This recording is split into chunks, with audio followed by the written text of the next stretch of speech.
What is going on, everybody? Bobby Fi with Brandon Cruz. We're going to be talking through the San Francisco-Seattle showdown slate. Excited about that. Excited to be talking with Brandon. Always love to do these shows with you. And I just want to give a quick shout out to Sheets for taking down another League of Legends one today. And I finished second in the Monster last time when we did the live sweat, which was pretty fun. So that was cool, especially since my Dodgers won.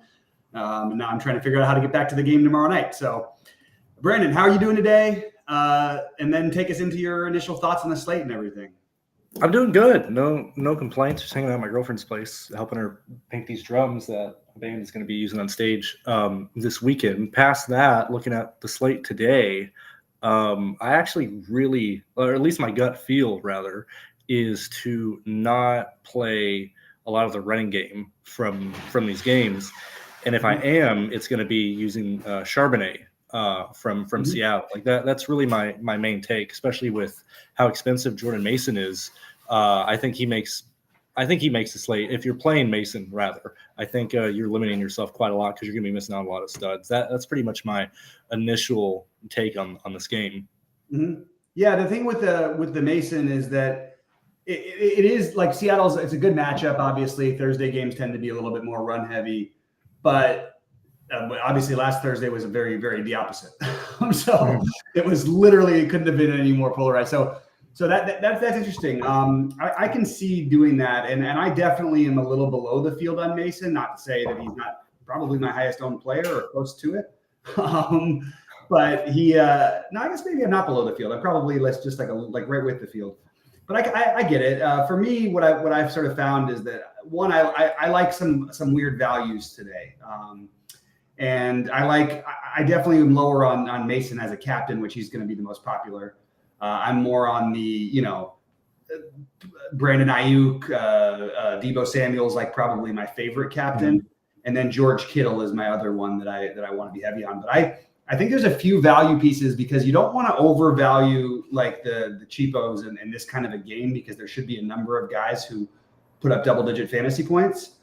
But I think that there is enough upside for Garendo, the backup running back who's going to get no ownership in the flex.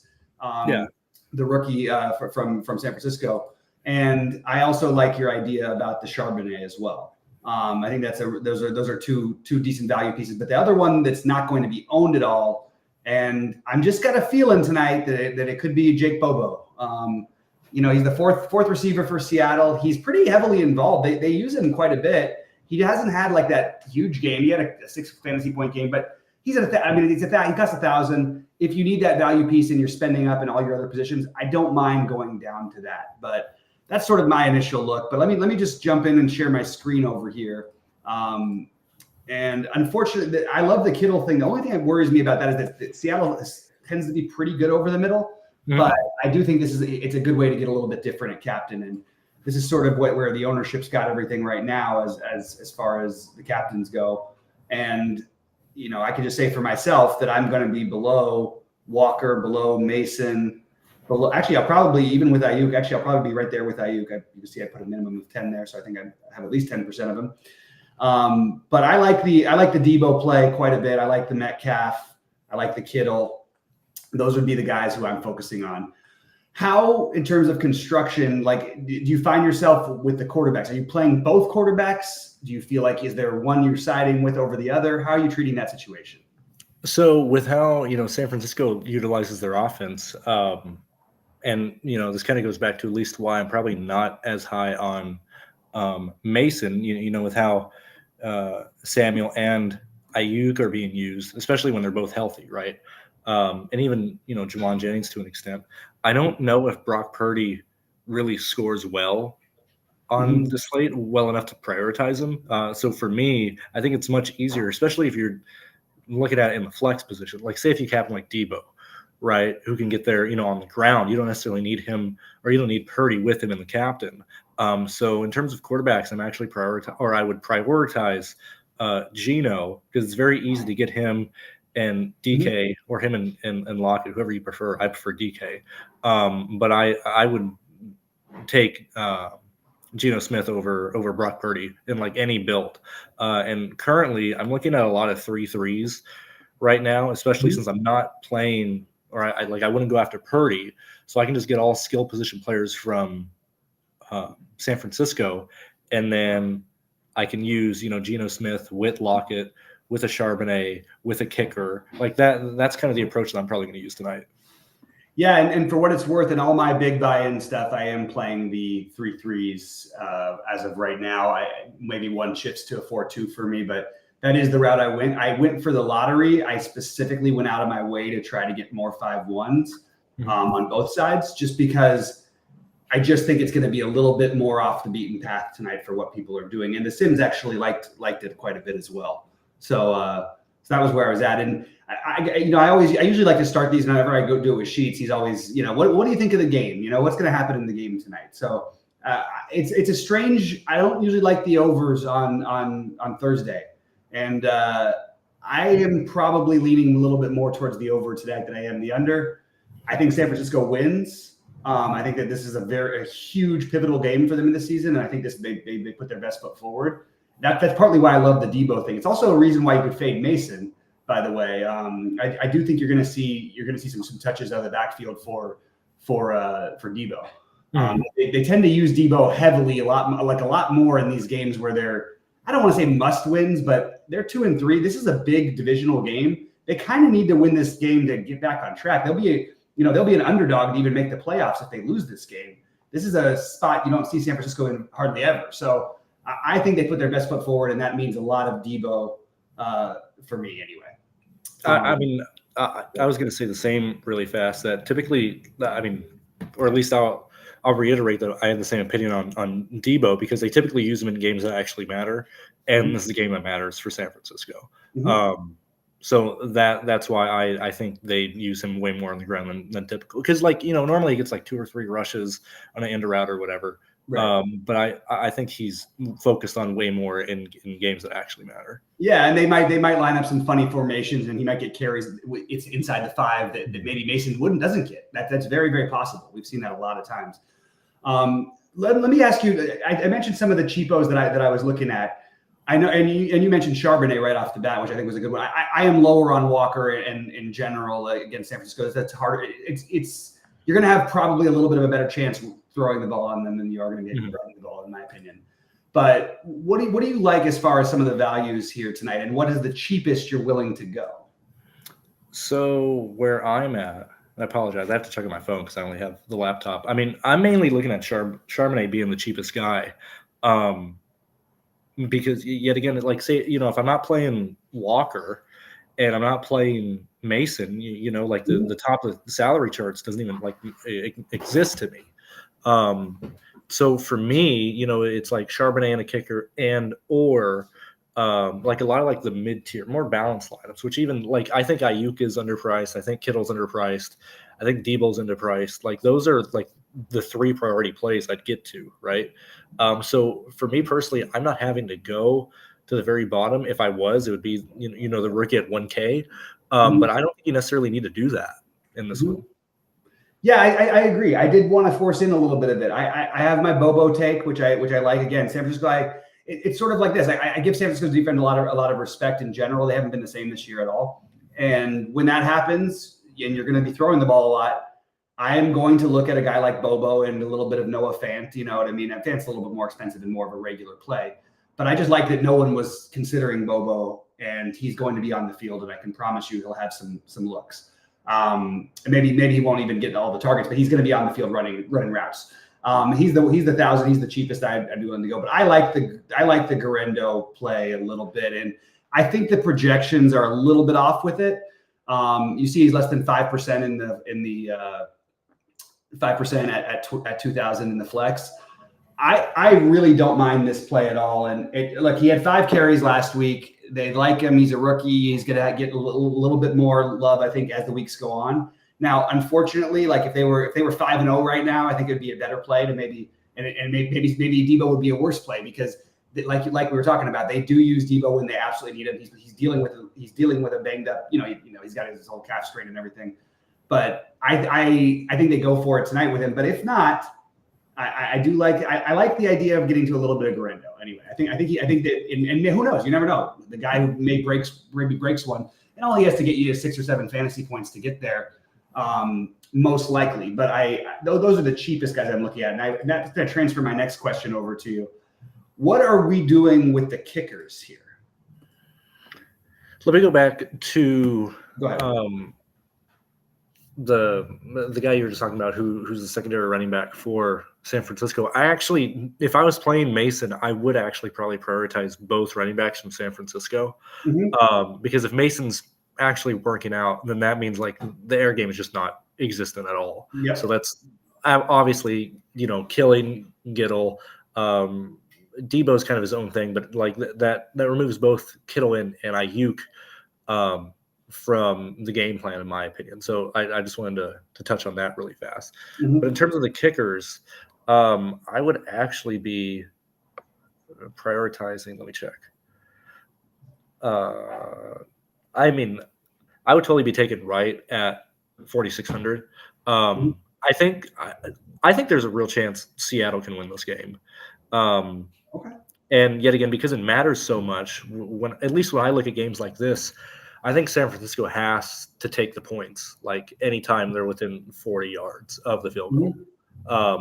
So typically, kind of the same way that they need to use Deebo Samuel in games that actually matter. Like you're going to have teams just taking the 3 points versus going for it on like 4th and 2, 4th and 3, whatever, right? So I think that's noteworthy tonight. And he's 4,600. He fits in lineups super easily. And if you use him and Charbonnet together, like you can play whatever 4 guys you want. That's my take on him. I think that's a good take. And also, if you're going to play the San Francisco playing from ahead, and I know you're not into Mason as much, but if you are playing Mason, I love the Charbonnet as just like a pass catching on the other side, that, sort of coming back down 2 scores later in the game. Charbonnet might be on the field more than Walker in some of those situations. Dude, I think Charbonnet is a better player than Walker. Don't go crazy. Don't go crazy. Isn't Walker? Is he still? What is he? The second highest scoring running back of the year. He's good, man. I think Walker's actually very underrated. I know he had a lousy game against the Giants last week, but he's. I'm actually very into Walker as a player. I think he's really good. He's been banged up this year, so it's a little bit. We haven't seen necessarily the best of him, but he's still putting up big games. I mean, the 3 touchdown game didn't hurt him either.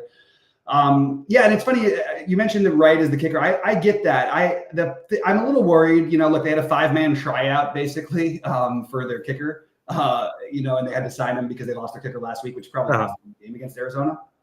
So it's a kind of a funny situation. But I actually like the idea of playing Jason Myers a little better. And it's funny because I found myself where I'm playing. I didn't set a rule, but where I'm playing Mason, that's where I'm playing Garendo.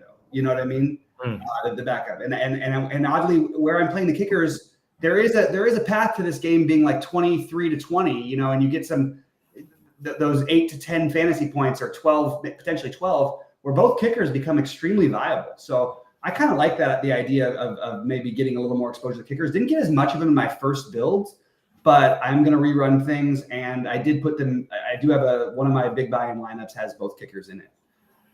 Do you think, because you said you're using him like with Mason, do you think that's more of just a salary result or constraint rather, or are you like, would you be going after him if he wasn't 1,000? I just thought initially when I looked at this slate and I was starting to hand build this morning, I thought that there was a chance that Garendo would actually get some ownership. And I thought, okay, well here, nobody's going to play if they play them, they're not going to play the 2 of them together. So, Rody and I talk about this all the time. Backup running backs on Thursday nights are usually a thing. And I like the idea of playing both of them together. And that means the running game is working like you were saying before. So why wouldn't they even, you break a big play for 30 yards, then you take a breath, and next thing you know, you get a series of downs for something like that. So that's sort of the way that I was looking at it. Gotcha. But I'm looking at some of my exposures and jump in after this, right, Brandon. But I'm just going to go through like where I'm at, like in terms of overall who I'm highest on, and again, some of it's going to be some of the chalk. I do have, again, probably a little too much Mason at the moment, but I still like the play. Like I don't want to like go out of my way to just play none of them, but I do like it. Right now, Mason and Purdy are tied for my highest owned player, so we're on a little bit of it. But actually, no, Geno is just behind them. So what I'm going to do though is I'm going to have more than 50% Samuel, more than 50% Kittle, And like I said, with Samuel, it's going to be probably close to 20% in the captain. With Kittle, it's probably going to end up being somewhere between 10 and 15 as a captain. With DK, who's my other highest owned, would be 10, 15. And then the guy I made sure to get also 10% of as a captain, these are my main captains, is all these 50%ers, is JSN. I think Jackson Smith and Jigba, I think it has an excellent shot to be the highest scoring player in this game. So those are sort of my highest owned guys. But I have a full 20% of the Garendo right now. I've got a 20% of each of the kickers. I think if you're going to play a defense, you should play San Francisco's, not Seattle's. That's my personal take. But yeah.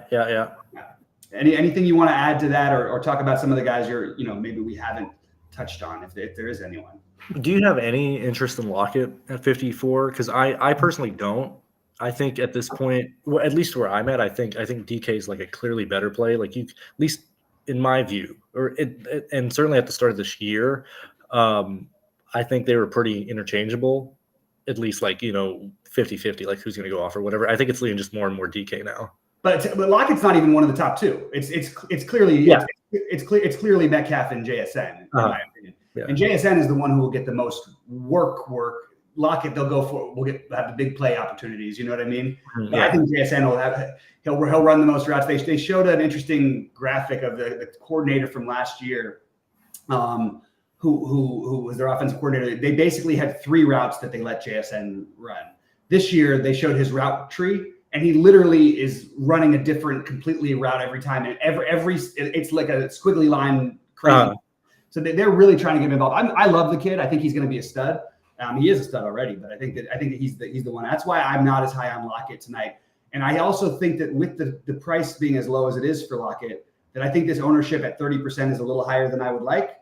And even as a captain, you see him at 5% ownership. I was a little surprised to see that, because he is truly the third receiver for them, in my opinion. Now, he can always break out and have a big play and end up with a decent game. But I am on the side of being below the field for sure. I am too. Yeah.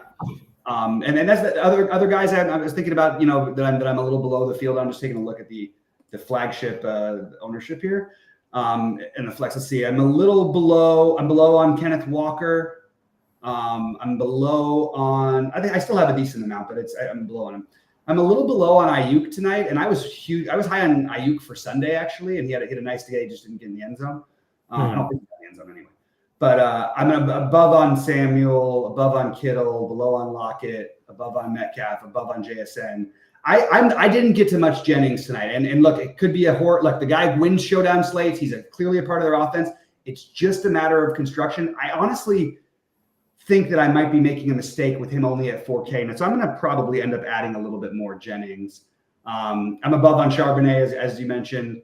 I actually am below on, I'm like just near, I tried to force in more Fant and it wasn't letting me. So I kind of got away from that. But yeah, those are sort of the main ones that I'm above and below on. Is there anybody, I know you're not into the Walker play tonight. Is there any other strong takes you have from a high owned guy? Oh, you mentioned Purdy as well. Purdy, right? Yeah. Like I probably wouldn't play Purdy here. Probably not playing Jawan, especially, at least typically for me. We had the same thing with Mecole Hardman and other guys in the past.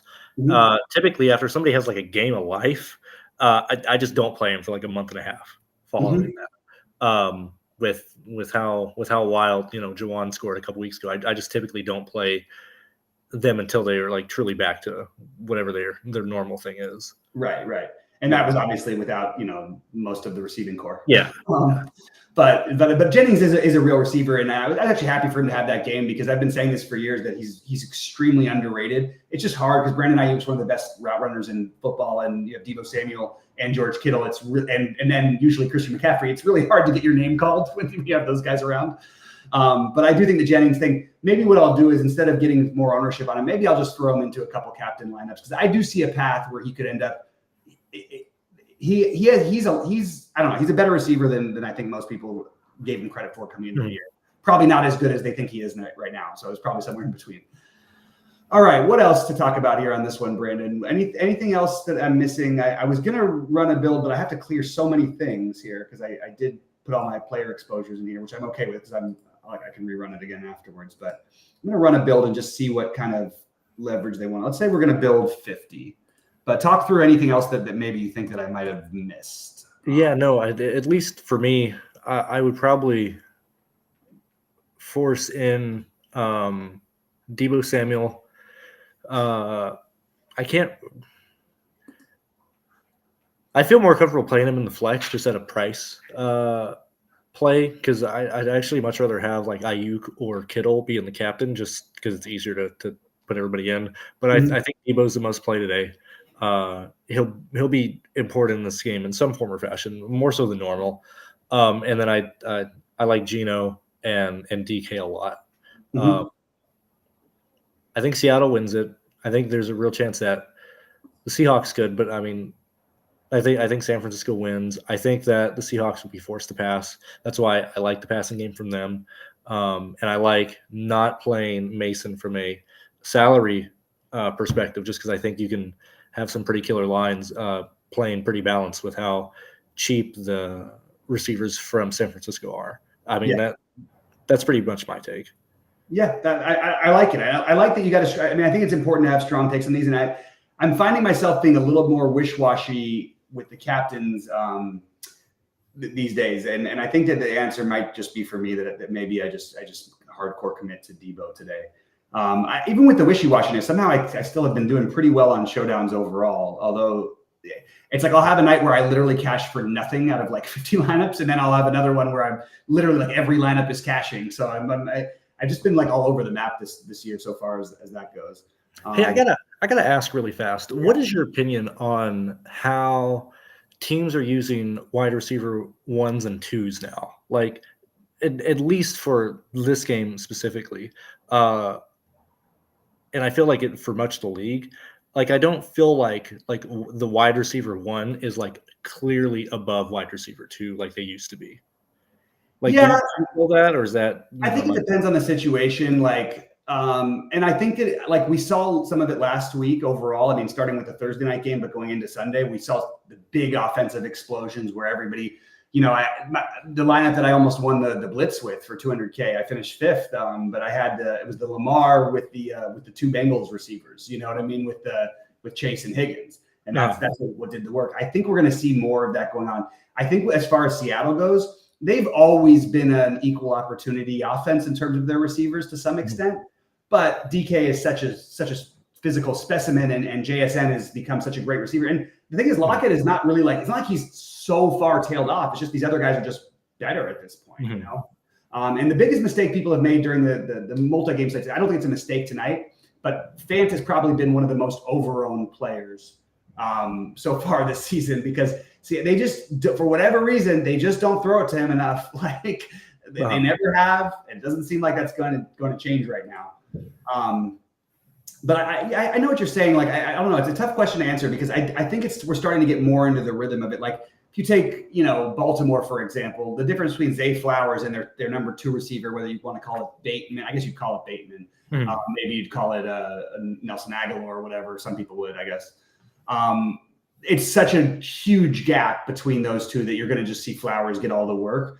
But for these kind of teams, and then with Samuel and Ayuk, I mean, Deebo Samuel was like considered like the best thing ever. I feel like Ayuk like came out, like I've been talking about him for years now, and he's made me a lot of money. But it was mostly because I just don't think people gave him credit for being as good as he was. When you control the game running the ball and you've got a number 1 receiver like Deebo, you didn't need to have as much Ayuk. Now it's sort of evened out, and Ayuk and Deebo are closer to even, if more than anything else. And then you also have Jennings as a great third receiver. So that's a tough question. I don't know. It's interesting. Zella saying Woolen inactive for Seattle. Did we expect that? I think that was expected. I could be wrong. Yeah, I think so too. I'm just not, but I appreciate it. Always nice. I'm pretty sure we were expecting Seattle's defense to lose him, and I think another guy, but I could be wrong. Yeah.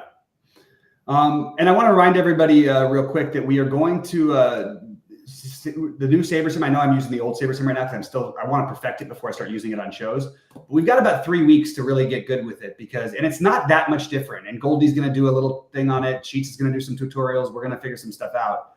But I want to remind everybody to try to at least, even if you're using the old SaberSim, because we've got both offered on our site, just make sure that you're spending a little bit of time trying to get used to the new SaberSim, because these improvements they continue to make always end up being extremely beneficial. I just haven't used it enough yet to feel like an expert on it for right now. So I want to throw that out there. Yeah, and then I'll also be doing a video as well, explaining stuff both with like the new version of SaberSim, but without focus on contest sims and stuff like that. And then I'll talk about contest sims at the end of the video. That's what I have planned for. And then just real fast, with King of Smack asking, what if we fade both QBs? How would that look? I mean, then I think it's either San Francisco spreading it out like crazy or the running games from both teams are your priority. I just don't see how Geno doesn't hit like 17, 18 DraftKings points today. Mm-hmm. Yeah, that's fair. And for what it's worth, I have the very first build I did today was no quarterbacks. FYI, so I'm okay with the non-quarterback lineups. I'm also very okay with the double stacking quarterbacks. For some reason, I found myself when I was hand building going one way or the other. You know what I mean? I was either playing. It just is what it is, I guess. And I was a little surprised that I did that, but that is where I ended up for what it's worth.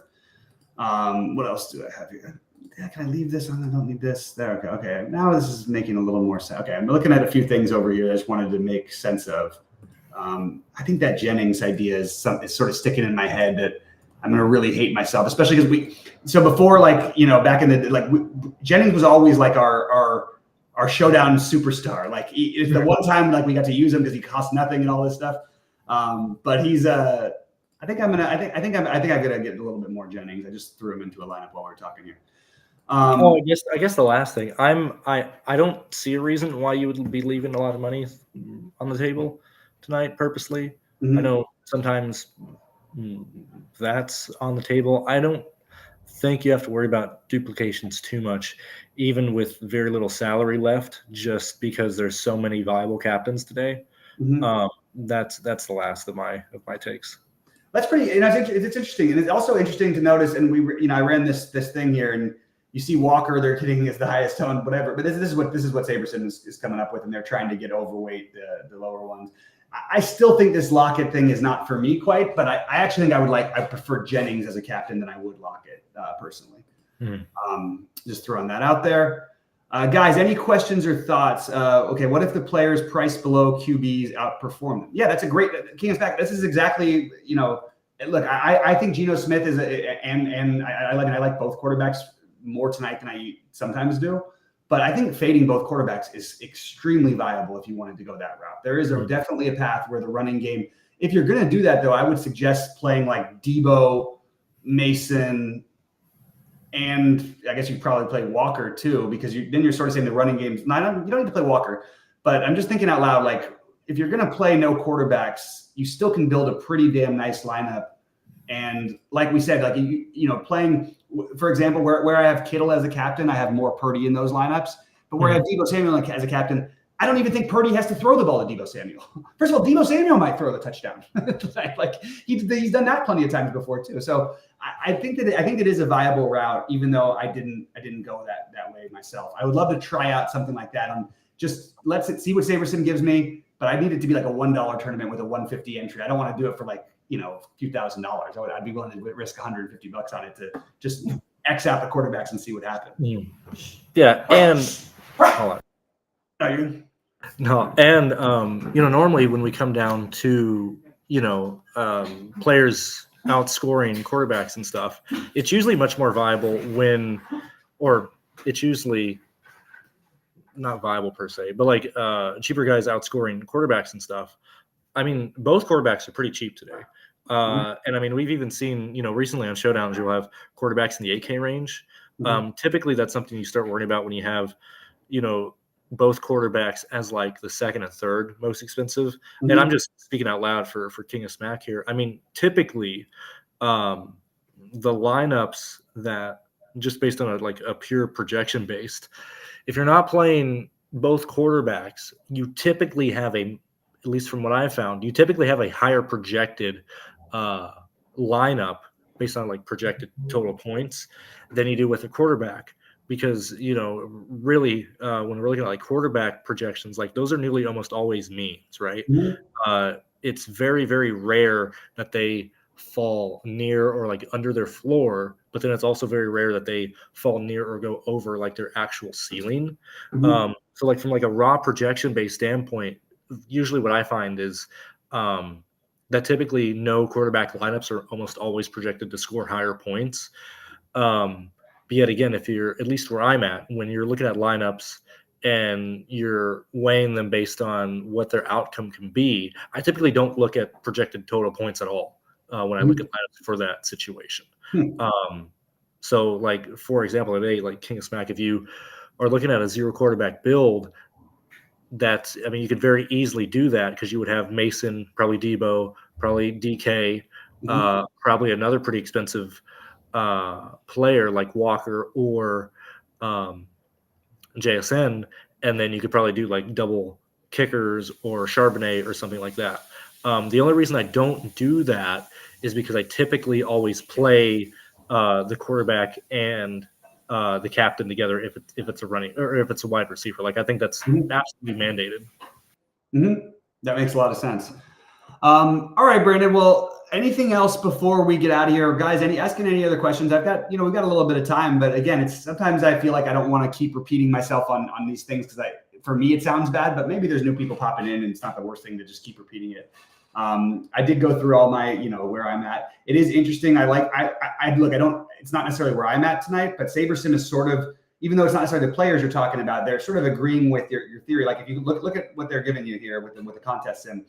Basically, you have 6 of the top 7, including the top 4, that are all Seattle players, just because people are loading it like as if San Francisco is going to score 1 million points and people are playing less Seattle captains. So I like the idea, playing the Seattle captains will be slightly lower owned. I'm still not entirely sure why Walker is quite as popular as he is as a captain today. I'm just me personally. But I would rather play the passing game guys than Walker as a captain personally from Seattle. Yeah, I also want to jump in and talk Sims just very quickly, just in case there's new people out there and whatnot. One, all caveats away of like, you need the field lineups, et cetera, et cetera, et cetera. What I typically use as a baseline is I almost never look at the highest, risk-adjusted ROI lineups for me personally. I talked to Sheets about this, and he advised that I used a different means of like kind of like separating lineups. But even with that said, typically I almost never like the highest projected risk-adjusted ROI lineups, because if you're using that as the baseline, that lineup is going to rank high because it's showing you as like the biggest return on your investment or whatever. But that's assuming if that lineup hits and you're the only one who has it. So typically what I found is that's usually a pretty bad lineup because it's like, oh, this is going to win you the most if it hits, right? So like typically what I do is if a lineup is showing like a huge ROI percentage, I almost view that as like, okay, yeah, that's a bad lineup.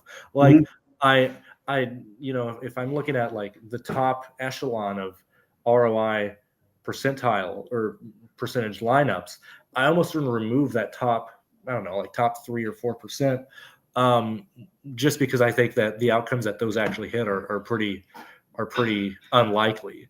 So, whenever I use SaberSim and stuff, I ideally want to find lineups that fall between like ranked, between like the top like 65 lines to like the top 10 lines. Like that's usually the actual like group that I use, instead of like if we ran Sims right now and we looked at the top lineup for some individual contest, I actually usually don't ever play like that actual top lineup.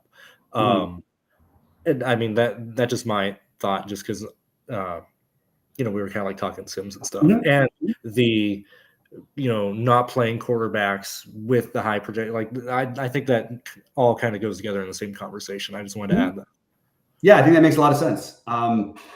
Great stuff as always, Brandon. Always great to have you here. Guys, please click the like button on the way out and subscribe if you aren't already subscribed. If anybody wants to chat, we only have it for subscribers, so jump on in. We'd love to have you. Anyway, I think that's pretty much it for my side of it. Anything else you wanted to add, Brendan, before we get out of here? I do not. I believe that's it. Like I said, I think Debo's an absolute lock in your line. If you want to captain or flex, I mean, that's going to be on you, but I think you play him regardless tonight. I think you play Gino. I think you play DK. And, for that reason, it's probably going to be difficult for me to get to Mason. But I think those are probably the three guys you want to focus on. Yep. I think that makes a lot of sense. All right, guys. Well, we appreciate you very much, and we'll see you in the Discord if there's anything else that comes up. I did post my exposures. I will update it if any big major changes, and good luck to everyone.